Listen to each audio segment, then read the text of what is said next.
नमः समय साराय स्वानुभूत्या च कासिते चित्स्वभावाय भावाय सर्वभावान्तरक्षिदे वन्दितु सर्वसिद्धे ध्रुवमचलमणोवमं गतिं पत्ते वोक्षामि समय पाहुड नमो सुध केवली बड़िदम। समय सारजी ग्रंथ और 6वीं गाथा पर हम लोग स्वाध्याय कर रहे हैं। टीका पर अपनी विस्तार से चर्चा हुई। आज हम लोग भावार्थ का स्वाध्याय करेंगे।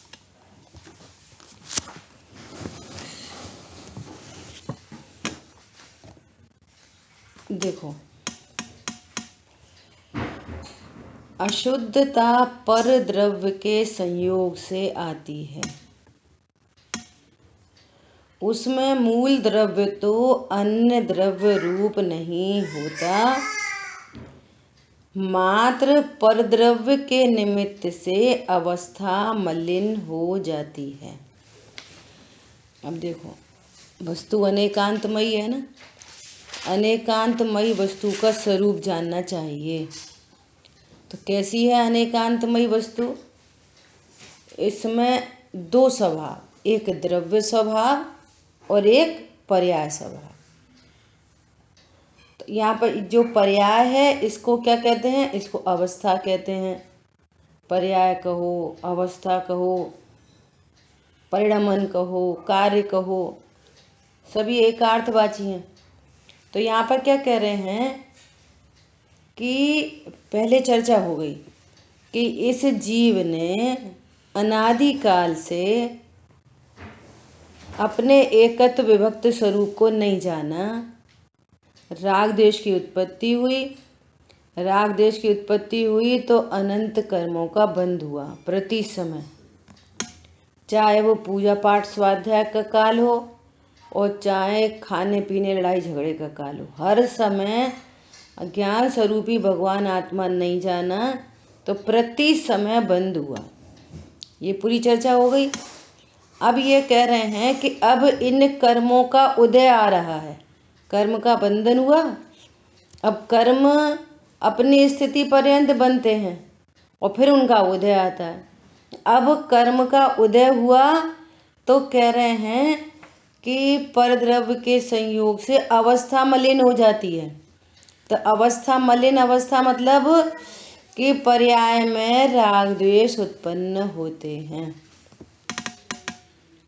अनादि से स्वरूप को नहीं जाना तो परद्रव्य का संयोग हुआ, कर्म का बंधन हुआ। कर्म का बंधन हुआ, अगेन राग द्वेष हुए, उनके उदय में राग द्वेष हुए तो अवस्था मलिन हुई। अब यहाँ पर कह रहे हैं कि उसमें मूल द्रव्य तो अन्य द्रव्य रूप नहीं होता। मूल द्रव्य है वो अन्य द्रव्य रूप नहीं होता, मात्र परद्रव्य के निमित्त से अवस्था मलिन हो जाती है। दृष्टांत से समझेंगे कि जैसे स्फटिक मणि है। अब स्फटिक मणि का स्वरूप कैसा है? एकदम स्वच्छ, निर्मल, ट्रांसपेरेंट, उज्जवल, धवल है ना। ये उसका स्वभाव है, ये स्वरूप है उसका। अब रंग बिरंगी दिख रही है, हरी, नीली, काली, पीली। तो ये हरी, नीली, पीली, काली दिखाई दे रही है ट्रांसपेरेंट और दिख रही है हरी, नीली, पीली। तो ये हरी, नीली, पीली क्यों दिखाई दे रही है? तो कह रहे हैं कि पर्याय में जो अशुद्धता है, स्वभाव के विरुद्ध परिणाम है, उसको अशुद्धता कह रहे हैं, है ना। तो ये रंग बिरंगी दिख रही है, ये अशुद्धता। ये अशुद्धता क्यों दिख रही है? कि परद्रव्य के संयोग से। और देखो गजब बात, परद्रव्य के संयोग से हरी नीली पीली दिखाई दे रही है, परंतु दिखने पर भी स्फटिक मणि का जो स्वभाव है, मूल द्रव्य है, वह मूल द्रव्य तो अन्य द्रव्य रूप नहीं हो जाता। ये कह रहे हैं। कितनी गजब की बात है। ये हरी नीली पीली दिखना ये स्फटिक मणि का स्वभाव नहीं है। हरी नीली पीली दिखाई देना ये स्फटिक मणि का स्वभाव नहीं है। तो स्वभाव नहीं है फिर भी क्यों दिखाई दे रही है? कि परद्रव्य, ये अवस्था में जो मलिनता है ये परद्रव्य के संयोग से आई है।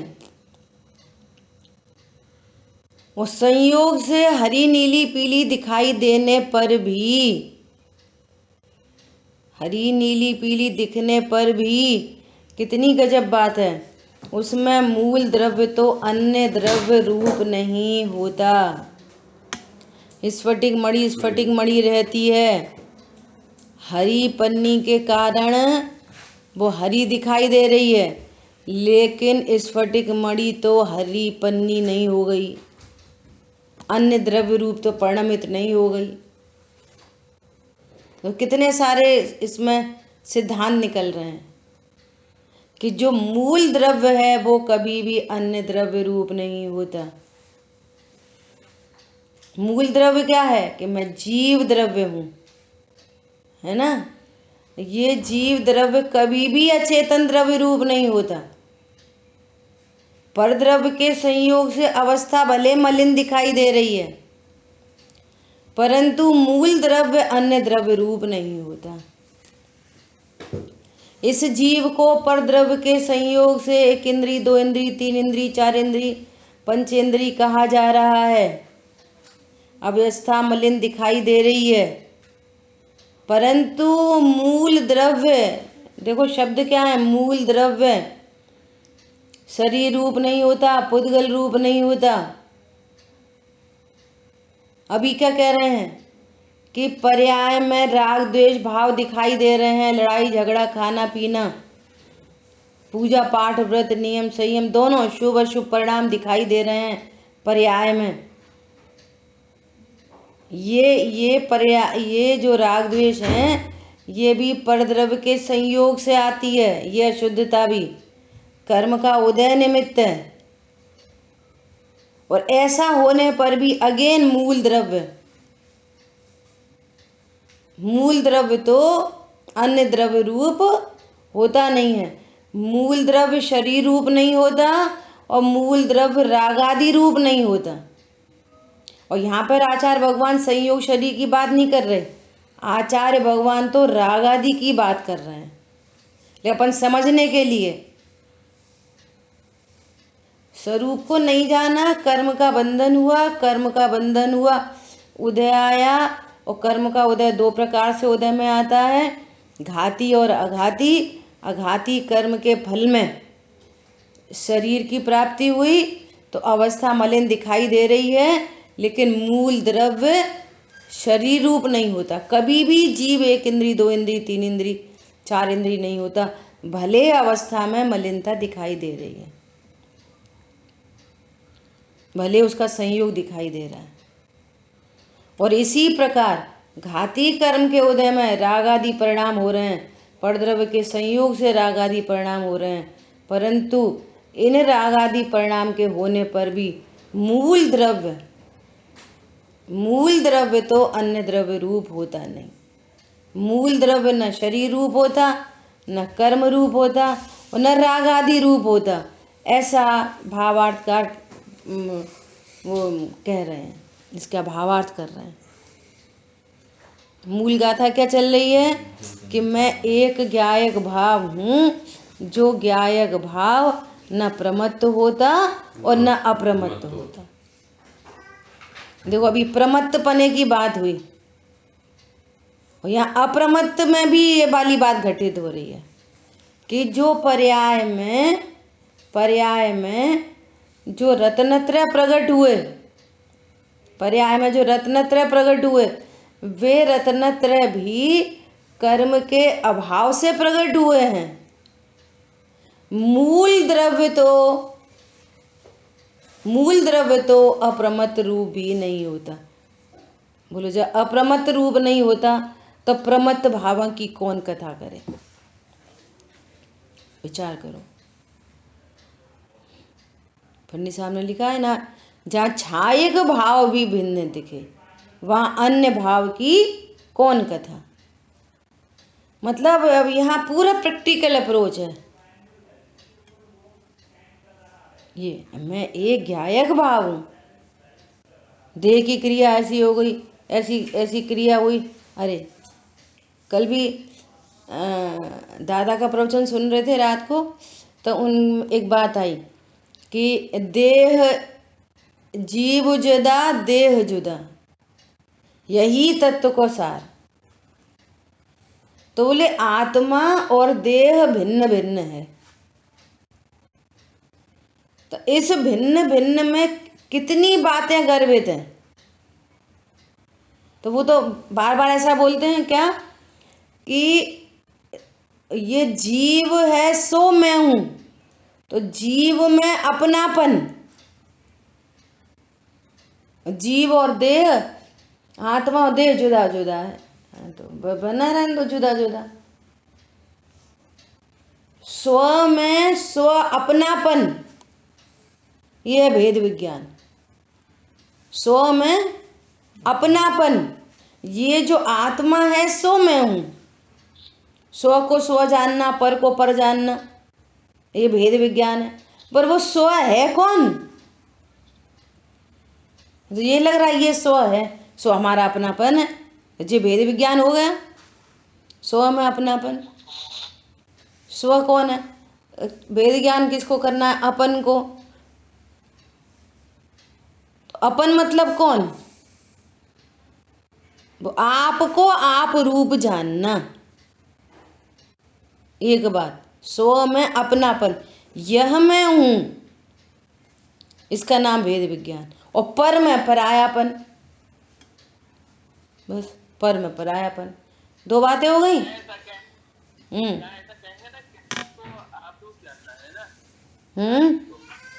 एक मिनट आवाज तेज करना, वॉल्यूम। हाँ बोलिए। अपनेपन की बात जो आ रही है, तो वो ज्ञायक में अपनापन। हाँ बराबर है ना। तो वो स्व क्या है, यही बात चल रही है कि वो स्व क्या है। वो स्व शरीर नहीं, वो स्व कर्म नहीं, वो स्व राग आदि परिणाम भी नहीं, और वो स्व एक समय की जानने वाली पर्याय भी नहीं। वो स्व तो त्रिकाली ध्रुव भगवान आत्मा है। ये वाली बात अलग है कि उस स्व को जानने के लिए उपयोग लक्षण का स्वरूप समझना पड़ता है। और यहाँ तो वो उस जो वर्तमान छायाविषमिक ज्ञान है, वो ज्ञान की जानने की कैसी प्रोसेस है, वो कैसा स्वपर प्रकाशक है। स्वपर प्रकाशक होने पर भी ज्ञायक बना रहता है। तो ज्ञान बना रहता है, तो ज्ञायक तो महामहिम है। आचार्य भगवान ने देखो कितनी टीका में ये जो लास्ट लाइन है, कितनी गजब की लाइन है। तीन चीजें वहां पे भी, तीन चीजें खड़ी करी आचार्य भगवान ने। दीपक की शिखा, और शिखा में घटपट प्रकाशित हो रहे। तीन चीजें, जब घटपट प्रकाशित हो रहे हैं तब भी दीपक है, और उसकी शिखा प्रकाशित हो रही है तो भी दीपक है। दोनों केस में दीपक है। समझ में आ रही है? पर को जानने वाली भी वो पर्याय है ना। पर को जाना मतलब अपने को जाना, और स्व को जाना मतलब अपने को जाना। दोनों केस में पर प्रकाशित हो रहे हैं ज्ञान में, अर्थात मैं जानने वाला हूं, और स्व प्रकाशित हो रहा है, मैं जानने वाला हूं। दोनों केस में ज्ञायक प्रसिद्ध हो रहा है। ऐसा आचार्य भगवान ने उदाहरण दिया। देखो फिर से पढ़ते हैं। जैसे दीपक घटपट आदि को प्रकाशित करने की अवस्था में भी दीपक है और अपने को अपनी ज्योति रूप शिखा को प्रकाशित करने की अवस्था में भी दीपक ही है, अन्य कुछ नहीं। ऐसी गायक को समझना चाहिए। स्वप्रकाशन की अवस्था में भी गायक और पर प्रकाशन की अवस्था में भी गायक। गायक है ना जानने वाला, पर को जानने वाला के स्व को जानने वाला कौन है? गायक। अब जानने वाले से चर्चा चल रही है, गायक को समझना। चर्चा जानने वाले से चल रही है, ऐसा। तो क्या बात चल रही थी कि वो स्व कौन है? आत्मा में सारी चीजें हैं। अभी वर्तमान में शुभ भाव भी हैं, अशुभ भाव भी हैं, जानने वाली पर्याय भी है, उपयोग लक्षण भी है, और त्रिकाली ध्रुव भगवान आत्मा भी है, उसमें अनंत गुण भी हैं। सो किसे जानना? जिसके आश्रय से मेरे सब दुखों का अभाव होगा। ऐसी वो महामहिम वस्तु कौन है? जिसमें मैं पना स्थापित होने से सर्व दुखों का अभाव होता है। मैं आत्मा हूं और ये राग मेरा है, ऐसा जानने से, मैं राग का करता हूं ऐसा जानने से दुख क्यों नहीं मिटेगा? बोलो, क्यों नहीं मिटेगा दुख? बोलो।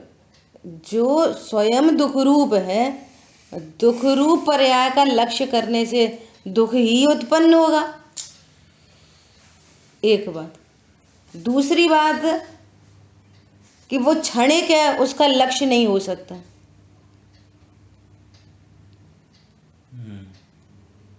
वो अनित्य है, उसका कैसे लक्ष्य होएगा?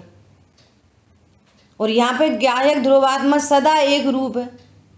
जो सदा एक रूप है उसका आश्रय किया जा सकता है। जो सदा ही उपलब्ध है, इसके आश्रय से सुख होता है।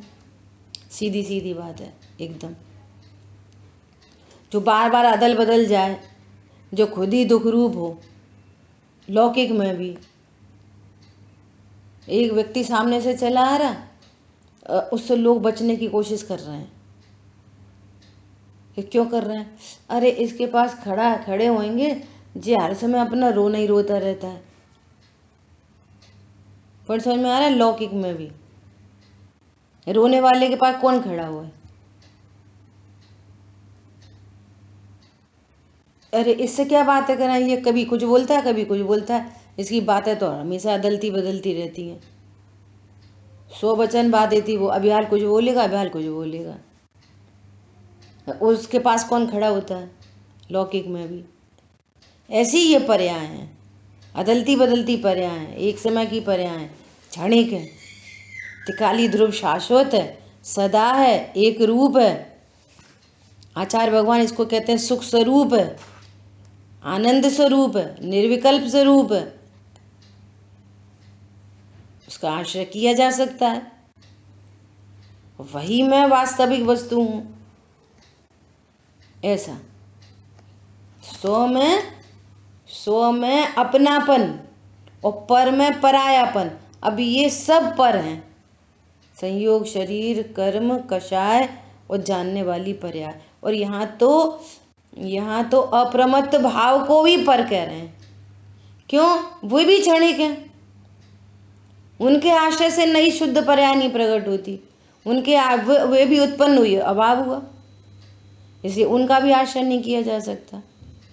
तो विशुद्ध परिणति भी अप्रमत्त भी पर द्रव्य है, अप्रमत्त पर्याय भी। तो वो क्या बोले? जीव जुदा, देह जुदा। तो जीव में अपनापन और देह में परायापन, ये पर पदार्थ है। बोलो, जिनमें परायापन होता है वहां पर कैसा परिणाम होता है? बोलो, सबको कितनी अनुभूत है एकदम। 2 बच्चे खड़े हैं, एक अपना है और एक छोटे भाई का है, एक बहन का है। अब देखो कैसा व्यवहार होता है, नेचुरल देख लो। एक जैसा खिलाने पिलाने पर भी कैसी अंतरंग में, ये मेरा बच्चा है, ये उनका है। कैसी अनुभूति रहती है ना, अंदर में चलती रहती है। और अभी कोई छोटा बड़ा कोई चीज़ होए, देने का नाम होए, तो कैसा भाव बनता है बोलो। उसको वो उठा, उसको चोट लग गई, उसको चोट लग गई, तो कैसी फीलिंग आएगी, किसके प्रति कैसी फीलिंग आएगी, विचार करो। जो पर और पराये होते हैं उनकी चिंता नहीं होती। समझ आई बात? ऐसा तो क्या बोला कि मैं ज्ञायक हूँ, देह मेरे से भिन्न है, अर्थात वो सारी चीज़ें, मैं देह नहीं, देह मेरी नहीं, मैं देह का कर्ता नहीं, देह का स्वामी नहीं, देह का भोक्ता नहीं, देह से अच्छा नहीं, देह से बुरा नहीं, देह से लाभ नहीं, देह से हानि नहीं। अब इधर से भी लौटाया, देह का मैं नहीं, देह मैं मेरा नहीं, देह मेरी करता नहीं, देह मेरी भोगता नहीं, देह को मेरे से लाभ नहीं, देह को मेरे से हानि नहीं। सब पूरा दोनों साइड से लगाओ। अब जैसे बच्चन आते ना, अरे वो आँख से वो थोड़ी आँख खराब हो गई है, थोड़ा देख नहीं पा रहे, थोड़ा आँख। टूडमल जी कह रहे हैं अपना अंश पर में नहीं मिलाना और पर का अंश भी अपना नहीं मिलाना, और तुमने पूरा मिला के रखा है। इधर बोलते हो जीव, सही बात है, जीव भिन्न है और शरीर भिन्न है, और देखते हम आँख से हैं। अब आँख में खराबी हो गई तो हमें दिख नहीं रहा। ऊपर सारी चर्चा हो गई कि वो ज्ञान की पर्याय अपना ज्ञेयाकार लेके उत्पन्न होती है, ज्ञान पर से नहीं होता। अभी भी जो ज्ञान हो रहा है वो न आँख से हो रहा, न चश्मे से हो रहा, न जिनवाणी से हो रहा, न लाइट से हो रहा।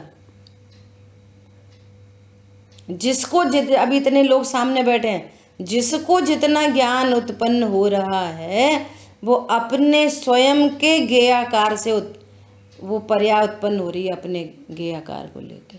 और यहाँ ये शब्द निमित्त है। शब्द क्या है? जिनवाणी क्या है? निमित्त है। बोलो, ये है जो ज्ञान। आँख खराब हो गई, अब कम दिख रहा, वो तुम्हारे ज्ञान की पर्याय की योग्यता ऐसी है उसमें इतना ज्ञान होने का,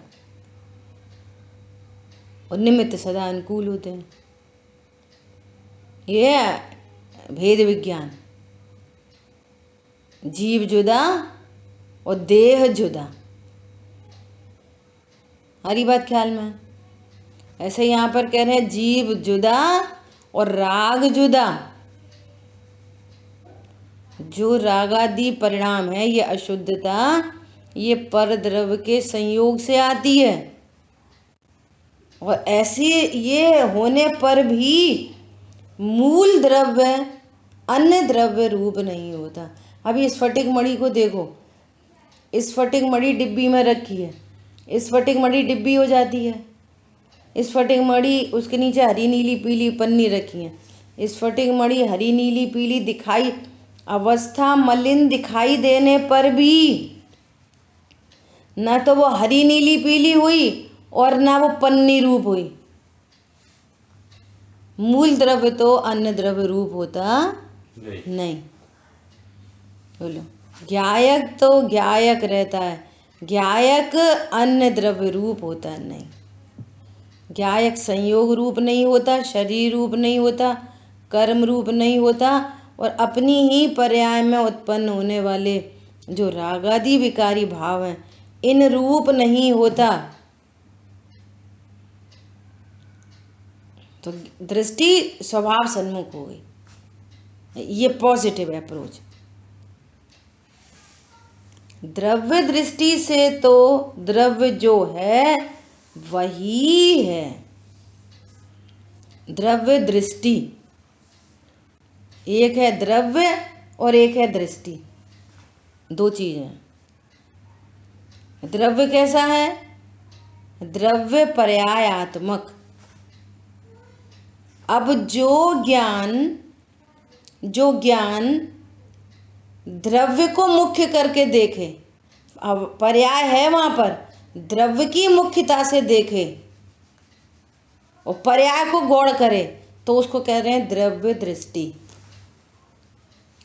द्रव्य में कितनी चीजें हैं? दोनों, द्रव्य भी और पर्याय भी। द्रव्य में दोनों चीजें हैं, प्रमाण का द्रव्य में दोनों चीजें, द्रव्य स्वभाव, पर्याय स्वभाव। अब इनको जानने वाला ज्ञान, वो ज्ञान कलाकार है। ज्ञान पर्याय को भी देख लेता है और ज्ञान द्रव्य को भी देख लेता है ना। तो ज्ञान इनको गौड़ करके, पर्याय को गौड़ करके और द्रव्य स्वभाव को देख रहा है ना। द्रव्य दृष्टि से तो द्रव्य जो है वही है, द्रव्य दृष्टि से देखा। द्रव्य कैसा है? द्रव्य वही का वही है, हर समय ज्ञायक ज्ञायक ज्ञायक, ध्रुव ध्रुव ध्रुव ध्रुव, त्रिकाली ध्रुव ध्रुव ध्रुव, हर समय ज्ञायक द्रव्य दृष्टि से देखा जाए तो। और पर्याय दृष्टि से देखा जाए तो वही ज्ञान अभी पर्याय को देखे तो मलिन ही दिखाई देता है। ऐसा नहीं है कि पर्याय में मलिनता नहीं है, पर्याय में मलिनता देख लेता है। पर्याय दृष्टि से देखा जाए तो मलिन ही दिखाई देता है, और द्रव्य दृष्टि से देखा, नहीं एक लाइन छूट गई। द्रव्य दृष्टि से तो द्रव्य जो है वही है, और पर्याय अवस्था दृष्टि से देखा जाए तो मलिन ही दिखाई देती है। पर्याय मलिन दिखाई देती है। पर्याय का लक्ष्य होता है तो राग द्वेष दिखाई देते हैं, और द्रव्य स्वभाव को देखो तो एक रूप, सदा एक रूप। क्रोध उत्पन्न हुआ तब भी ज्ञायक, मान उत्पन्न हुआ तब भी ज्ञायक, पूजा का परिणाम उत्पन्न हुआ तब भी ज्ञायक, दया दान का परिणाम हुआ तब भी ज्ञायक। ज्ञायक तो ज्ञायक, द्रव्य दृष्टि से देखा जाए तो ज्ञायक वही का वही रहता है, और पर्याय दृष्टि से देखा जाए तो मलिन दिखाई देती है संसार अवस्था में। इसी प्रकार आत्मा का स्वभाव ज्ञायकत्व मात्र है, और उसकी अवस्था, इसी प्रकार आत्मा का स्वभाव ज्ञायकत्व मात्र है। ज्ञायकत्व, ज्ञायकपना, हर समय ज्ञायक ज्ञायक ज्ञायक ज्ञायक ज्ञायक, मात्र ओनली उतना ही है, ज्ञायक ज्ञायक ज्ञायक ज्ञायक। और उसकी अवस्था पुद्गल कर्म के निमित्त से रागादि रूप मलिन है, वह पर्याय है। अनादिकाल से स्वभाव को जाना नहीं, परिणति में राग द्वेष उत्पन्न हुए, अब कर्म का संचय हो रखा है। अब आचार्य भगवान वहाँ से बात कर रहे हैं। एक इंद्री जीव हो, उसको भी इतनी सब चीज़ें, 2 इंद्री, 3 इंद्री, 4 इंद्री, 5 इंद्री, संगी असंगी, सब सारे जीवों को अनादिकाल से कितनी चीजें हैं? त्रिकाली ध्रुव ज्ञायक। अभी जीव में ही बात करें, त्रिकाली ध्रुव ज्ञायक, उपयोग लक्षण, छाप श्रमिक ज्ञान की पर्याय और राग द्वेष के परिणाम, इतनी चीजें प्रति समय सब जीवों को हैं। ज्ञायक, उपयोग लक्षण, ज्ञायक में अनंत गुण शक्ति सब गर्वित समझना, अनंत गुणों का पिंड ज्ञायक, उपयोग लक्षण इसकी पहचान का चिन्ह, और जानने वाली ज्ञान की पर्याय, छाप श्रमिक बढ़ता हुआ ज्ञान जो तत्व निर्णय करेगा, या जिसने आज तक स्वरूप को नहीं जाना, जानने वाला ये है ना।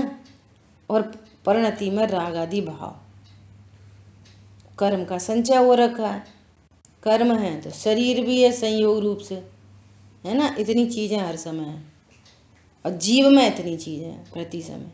तो ये कह रहे हैं कि ये जो रागादि भाव हैं, ये रागादि भाव कर्म के निमित्त से हो रहे हैं। अनादि से कर्म संचय है, तो कर्म के उदय में ये राग आदि भाव हो रहे हैं प्रति समय। तो ऐसे राग आदि भाव होने पर भी ज्ञायक तो ज्ञायक रहता है। देखो, इसी प्रकार आत्मा का स्वभाव ज्ञायकत्व मात्र है और उसकी अवस्था पुद्गल कर्म के निमित्त से राग आदि रूप मलिन है, वह पर्याय है। अब पर्याय दृष्टि से देखोगे तो मलिन ही दिखाई देता है। पर्याय दृष्टि से देखोगे तो मलिनता ही दिखाई देती है। और द्रव्य दृष्टि से देखा जाए तो ज्ञायकत्व ही है, यह कहीं जड़त्व नहीं हुआ। देखो, पूरा भेद विज्ञान है। द्रव्य दृष्टि से मतलब ध्रुव तत्व की बात होगी ना। देखो, ऊपर पूरी चर्चा ये आ गई कि जानने वाली पर्याय है, जहाँ जानन स्वभाव है, स्व को जान रहे कि पर को जान रहे, ये वाली बात तो छोड़ दो। लेकिन जहाँ जानना है वहाँ ज्ञायक है। जहाँ जानना है वहाँ ज्ञायक है। आप बिल्कुल धरातल पे बात करो, किसी को भी खड़ा करो संगी पंचेंद्रिय, है ना, तो उनको कितनी चीज़ों का भरोसा है, अनादिकाल से कितना विश्वास है। शरीर हूँ, शरीर का विश्वास है, शरीर है शरीर, और मैं जान रहा हूँ। अब चाहे भली ऐसा जाने, आँख से जानता हूँ, कान से सुनता हूँ, लेकिन मैं जानता हूँ। तो जानने वाली पर्याय का भी परिचय है। और मुझे गुस्सा आ जाती, मुझे मान हो जाता, मुझे दया आती है, मुझे खाने के भाव होते हैं, मुझे मंदिर जाने के भाव होते हैं। इन भावों से भी परिचय है सब जीवों को। शरीर से परिचय है, जानता हूं मैं, ये भी परिचय है, मैं जानता हूं। और शुभ अशुभ परिणाम है, इनसे भी परिचय है। लेकिन यहाँ कोई त्रिकाली ध्रुव भगवान आत्मा है, जानने वाला है। इसका अर्थ है कि यहाँ पर जाननहार है, जानने की शक्ति को धारती हुई कोई वस्तु है। ऐसा परिचय जीवों को अनादिकाल से नहीं है। बोलो बिना ज्ञान। अब जब यहाँ पर हम आगम से द्रव्य गुण पर्याय का कॉन्सेप्ट सुनते समझते हैं, तब तो पता चलता है कि ये जानना ज्ञान गुण की पर्याय है, ये क्रोध आदि चारित्र गुण की विकारी पर्याय हैं। तो यहाँ पर गुण होते हैं, अनंत गुण होते हैं। ये दो गुणों का परिचय है तो अनंत गुण है। और अनंत गुण कहाँ रहते हैं? अनंत गुणों के पिंड को द्रव्य कहते हैं। तो वो त्रिकाली ध्रुव की द्रव्य की सिद्धि होती है ऐसे। अब कह रहे हैं कि अब सिद्धि हुई ना ज्ञान में, तो वो कह रहे हैं कि वो गुस्सा आ गई तो फिर त्रिकाली ध्रुव, लड़ाई झगड़ा हो गया तो त्रिकाली ध्रुव। कह रहे हैं कि तेरा जो द्रव्य स्वभाव है इसमें अनादि अनंत कुछ नहीं होता। एक इंद्रिय हुआ, दो इंद्रिय हुआ, तीन इंद्रिय हुआ, चार इंद्रिय हुआ, ज्ञायक तो ज्ञायक ही रहा। त्रिकाली ध्रुव रहता है। जीव जीव बना रहता है, जीव अन्य द्रव्य रूप नहीं होता। यहाँ तो कह रहे हैं राग आदि रूप नहीं होता। अब पर्याय दृष्टि से देखा जाए तो इसी बात को उन्होंने कहा है कि इन्होंने युगल जी बाबूजी ने नहीं देखा निज शाश्वत देव, रही क्षणिका पर्याय की प्रीति। इसी बात को कहा है। पर्याय से देखा जाए, क्षणिक पर्याय को देखेंगे तो वह मलिनता दिखेगी, और द्रव्य दृष्टि से देखेंगे तो द्रव्य तो सदा है। अब चॉइस आपकी है कि आपको कहाँ क्या देखना है। देखो कितनी गजब की बात है। बोल रहे हैं कि पर्याय दृष्टि से देखा जाए तो वह मलिन ही दिखाई देता है। परिशिष्ट में आचार्य भगवान कह रहे हैं, एक ओर देखो तो संसार का क्लेश दिखाई देता है, दूसरी ओर देखो तो शांति का समुद्र दिखाई देता है। अब किसको देखना है? क्लेश देखना है तो पर्याय को देखते रहो, अनादि से देख ही रहे हो और अभी भी देखते रहो। क्लेश देखना है तो दुखी होना है, हैरान होना है, संसार का परिभ्रमण चाहिए तो, और द्रव्य दृष्टि से देखोगे, अरे मैं तो सब, मेरे में कुछ नहीं हुआ, मैं सदा हूँ, शुद्ध हूँ, सुरक्षित हूँ। शुद्ध सुरक्षित जानने से आनंद होता है, और मरा मरा मरा मरा देखने से दुख होता है। सीधा सीधा कॉन्सेप्ट है।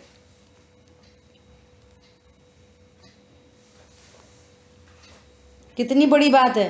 ज्ञायकत्व तो ज्ञायकत्व ही है, वह कहीं जड़त्व नहीं हुआ। ज्ञाय कहीं जड़ रूप नहीं होता। संयोग शरीर कर्म रूप तो हुआ ही नहीं, राग आदि रूप भी नहीं हुआ। और गाथा तो प्रमत अप्रमत दोनों की है, तो ये कहना है कि निर्मल पर्याय रूप भी नहीं हुआ, कभी अप्रमत्त भी नहीं हुआ और प्रमत्त भी नहीं हुआ। ज्ञायक सदा एक रूप रहता है। बोलो कितने आनंद का समाचार है। क्षण क्षण में दृष्टि पर लक्ष्य करती है, संयोगों में कुछ हुआ और मेरे में कुछ हो गया, मेरे में कुछ हो गया। शरीर में अदला बदली हुई, और ये निर्णय कि संयोग अदलने बदलने वाले पदार्थ हैं, वे पुद्गल की पर्याय हैं। पर्याय क्षणिक ही होती है, पर्याय नाशवान ही होती है। पर्याय का स्वरूप जानो, द्रव्य का स्वरूप जानो। जिनको संयोग कह रहे हैं और जो हमें सब आँखों से दिखाई दे रहा है, वो सब पांच इंद्रिय के माध्यम से जो कुछ भी दिख रहा है, वो क्या दिख रहा है? पुद्गल की पर्याय। अन्य चेतन अचेतन द्रव्य भी दिखाई दे रहे हैं ना, वे भी क्या दिख रहे हैं? पुद्गल की पर्याय। जीव देव द्रव्य तो दिख नहीं रहा, शरीर ही दिख रहा है। अभी छोटा था, अब बड़ा हो गया, अब बड़ा हो गया और बड़ा हो गया। कौन बड़ा हो गया? देव शाद गुरु भी संयोग है। बोलो महावीर भगवान छोड़ के चले गए कि नहीं? सिद्ध क्षेत्र में रहते हमारे साथ सदा। कुंद कुंद आचार्य भगवान चले गए, अमृतचंद आचार्य देव चले गए, गुरुदेव श्री चले गए। चले गए कि नहीं चले गए? तो पर्याय तो क्षणिक ही होती हैं, संयोग सब क्षणिक है। शरीर की अवस्था क्षणिक है, शाश्वत नहीं है। कर्म के उदय आदि भी क्षणिक हैं, और यहाँ तो कह रहे हैं कि ये राग आदि भाव भी क्षणिक हैं। ये सब क्षणिक हैं, और एक शाश्वत देव शाश्वत है। किसको जानना चाहिए? ज्ञायकत्व तो ज्ञायकत्व ही है, हर अवस्था में शाश्वत है, हर अवस्था में ज्ञायक ज्ञायक है। वह कहीं जड़त्व नहीं हुआ, जड़ रूप नहीं हुआ। बस मैं सदा हूँ, मेरे में कुछ होगा नहीं, मैं किसी अन्य रूप बदल बदल जाऊंगा नहीं। बाहर में जो कुछ हो सो हो, मेरे में कुछ नहीं होता। बस ऐसा निर्णय करके ज्ञान निश्चिंत है, निर्भर है। मेरे में क्या होएगा? कुछ नहीं होगा। नहीं नरक चले गए तो बोलो आपका ट्रांसफर हो गया, काला पानी अभी दृष्टांत में, तो क्या होगा? और ट्रांसफर हो गया लेह लद्दाख में, तो क्या हो गया? मनुष्य में क्या होता है? उसकी आँख कान नाक मुंह, internal intestine heart liver kidney विडनी सब में क्या होता है, इंटरनल आउटर ऑर्गन में क्या होता है, कुछ नहीं होता। ऐसा स्वरूप जानने वाले को, अरे सुनो नरक चले गए, मेरे में कुछ नहीं हुआ, अंदर सुख रस घटाघटी, अरे तो देवगति चले गए, अंदर सुख रस घटाघटी। पॉइंट समझ में आ रहा है? आनंद की बात है ये तो, और ये बात बताई जा रही है ना, जिससे कहीं किसी पर पर्याय और पर पदार्थ से राग द्वेष की उत्पत्ति नहीं हो। मेरे लिए कोई अच्छा बुरा नहीं है विश्व में, अनंत से राग द्वेष छूटते हैं, अनंत पर पदार्थों से। और देखो इसमें एक और गुड न्यूज़ क्या है कि जो अपने ज्ञान स्वरूपी भगवान आत्मा को जानता है उसको अनंतानुबंधी राग द्वेष मिटते हैं। तो अनंतानुबंधी राग द्वेष मिटने पर उसको ऐसे परिणाम ही नहीं होते कि वो नरक जाएगा, क्योंकि नरक जाना भी स्वभाव नहीं है। नरक जानना भी वो कर्म के फल में ही जाते हैं और कर्म परिणामों से बनते हैं।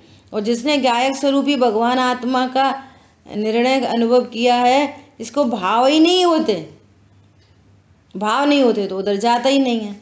तो नरक में भी नहीं जाना तो गायक को जानो। त्रियंच गति संबंधी ऐसे छल कपट महाचारी के उस जीव को परिणाम ही नहीं होते, परिणाम नहीं होते तो कर्म नहीं बनते, कर्म नहीं बनते तो त्रियंच गति में नहीं जाता। इन दो गतियों का तो उसको अभाव ही हो जाता है सम्यक दृष्टि जीव को। ऐसे मायाचारी के परिणाम ही नहीं होते सो वो स्त्री जाति का बंध करे, सो कभी स्त्री में नहीं जाता। समझ में आ रही है? उस उधर से बात करें कि यदि तुम्हारे को इन गतियों में नहीं जाना तो गायक हूँ ऐसा निर्णय करो। ऐसा निर्णय करने वाले को भाव नहीं होते, भाव नहीं होते कर्म नहीं बनते, पहले से बंधे हों तो उनकी निर्जरा हो जाती है। ऐसी अद्भुत बातें हैं। यहाँ द्रव्य दृष्टि को प्रधान करके कहा है, यहाँ पर द्रव्य दृष्टि को प्रधान करके कहा है। द्रव्य दृष्टि को प्रधान करके अर्थात उसकी मुख्यता से पर्याय को गौड़ करके, पर्याय का अभाव करके नहीं, गौड़ करके। वस्तु द्रव्य पर्यायात्मक है। वस्तु कैसी है? द्रव्य पर्यायात्मक। पिछली तीसरे नंबर के श्लोक में भी बात आई थी। द्रव्य दृष्टि से देखा जाए तो आचार्य भगवान ने बोला था, द्रव्य दृष्टि से देखा जाए तो मैं तो चैतन्य मात्र ही हूँ, और पर्याय दृष्टि से देखा जाए तो मेरी अवस्था चारित्र मोह कर्म के उदय से मलिन हो रही है। सो पर्याय में ये जो मलिनता है, इसके अभाव के लिए मैं इस समय सार की टीका करता हूँ, जिससे मुझे इस संजुलन का भी अभाव होकर परम विशुद्धि हो। यहाँ पर भी द्रव्य पर्याय की बात आई थी। ज्ञान जितना वस्तु का स्वरूप है, ज्ञान सबको जान लेता है। किसी को मुख्य कर सकता है, किसी को गौड़ कर सकता है ज्ञान। तो इस जीव ने अनादिकाल से इसको पर्याय की मुख्यता रही, पर्याय को ही मुख्य किया। अब आचार्य भगवान यहाँ शाश्वत देव को बता रहे हैं। यहाँ पर शाश्वत देव है एक बात, और नंबर दूसरी बात, वह शाश्वत देव सदा एक रूप रहता है। संयोगों में कुछ भी अदल बदल हो जाए, मैं सदा हूँ, मैं सदा हूँ। बोलो कितने आनंद की बात, मेरे में कुछ नहीं हुआ। और तीसरी बात कह रहे हैं वो अन्य रूप नहीं होता, कभी भी जड़ रूप नहीं होता। पर्याय है तो यहाँ शाश्वत देव है, पर्याय क्षणिक है, मैं नित्य हूँ। पर्याय अदल बदल रही है, मैं ज्ञायक से कभी अन्य द्रव्य रूप नहीं होता। ये तीनों अपनी फेवर की बात है। ऐसा अपने स्वभाव को देख के बस आनंद है। किसी ने बोला अरे तुम्हारा वो घर टूट गया, मेरे में कुछ नहीं हुआ, बोल आनंद हो गया। अरे वो बच्चे ने ऐसा ऐसा कर दिया, ऐसा बोल दिया, वो बहू ने दूध फैला दिया, मेरे में कुछ नहीं हुआ। ये तो छोटी छोटी तुच्छ तुच्छ, ये आज तक शाश्वत देव को नहीं जानने से घरों में तुच्छ तुच्छ बातों के क्लेश हो रहे हैं। हर समय पर्याय का लक्ष्य, हर समय पर्याय का लक्ष्य। यहाँ आचार्य भगवान कह रहे हैं कि तुम्हारा द्रव्य स्वभाव ऐसा है, तुम सदा हो, एक रूप हो। पर्याय में मलिनता दिखाई देने पर भी द्रव्य दृष्टि से देखा जाए तो ज्ञायक ज्ञायक ही है। परिणाम खराब हो जाते, परिणाम खराब हो जाते, परिणाम ही खराब हो जाते, तुम तो नहीं खराब हो जाते ना। परिणाम खराब हो जाते तो परिणाम ही तो खराब हैं, तुम तो खराब नहीं हो ना। तुम तो भगवान आत्मा सिद्धों जैसे हो, जैसे प्रभु सिद्धालय राजे, वही स्वरूप सुमेरा है। विचार करो। यहाँ द्रव्य दृष्टि को प्रदान करके कहा है, जो प्रमत्त अप्रमत्त के भेद हैं वे पर द्रव्य के संयोग जनित पर्याय हैं। देखो दोनों परिणाम, अब कौन बताएगा? बोलो। प्रमत्त भाव संयोग जनित पर्याय हैं और अप्रमत्त भाव भी संयोग जनित पर्याय हैं।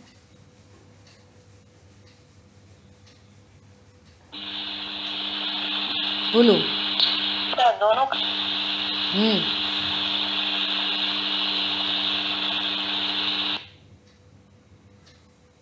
देखो जो प्रमत्त भाव हैं उनमें कर्म के उदय की सापेक्षता है, और जो अप्रमत्त भाव हैं उनमें कर्म के अभाव की सापेक्षता है। लेकिन मेरे द्रव्य स्वभाव में, मेरा द्रव्य स्वभाव कर्म के उदय से हुआ है कि उपशम से, कि क्षय से, कि क्षय उपशम से? किससे हुआ है द्रव्य स्वभाव? जिसमें किसी कर्मों की चलती नहीं है, ऐसा परम पारणामिक भाव।